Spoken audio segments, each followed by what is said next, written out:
General Chauhan CA राजनेता नुहंती, से जड़े सैनिक। सैनिक मिछ कही पारिबे नहीं, राजनेता माने मिछ कही पारिबे।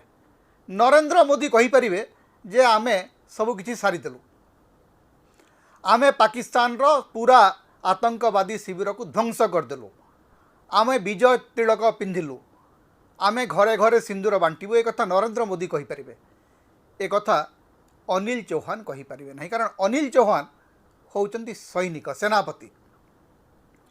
सेनापतिर धर्म होउची से सत्य एवं धर्मर कथा कहब।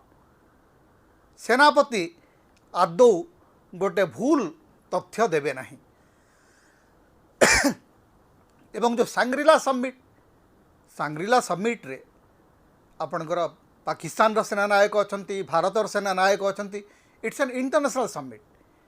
गोटे इंटरनेशनल समिट रे जते बेले ब्लूमसबर्ग रो सांबादिकों को साक्षात्कार दौचंती अनिल चौहान, सेते बेले से जहा सत्य कहिबा कथा कहिचंती। एवं तांकर सत्य को नेइकरी वर्तमान सारा भारत रे जो चर्चा चली सेटा होची सबुठु हास्यास्पद चर्चा।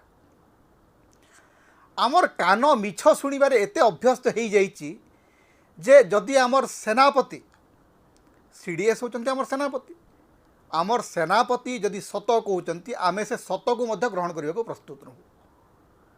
आमको प्रतिदिन किछि ना किछि मिछ शुणैबाकू पड़ुछि, शुणिबाकू पड़ुछि।